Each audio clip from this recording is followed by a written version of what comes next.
Sir Merlito Cabaron. Ayan, maraming salamat sir. Ito yung in-order mo sa amin dito sa Pops Bike Shop. Pops Pro 29 by 17. Ayan. Tapos dito sa fork natin, Pops Pro 3 din na carbon. Carbon fork, carbon na frame. Ito yung inclusion ng frame natin. Built-in chain guide, Respit BB, seat clamp, headset, chain protector, o di ba ang dami?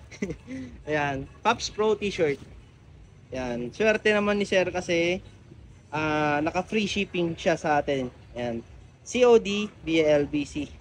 Yung frame natin 18,800, 1 year warranty. Dito tayo sa fork, 1 year warranty rin. Ayan. Maraming salamat sir. Papunta to ng Pili Kamsur.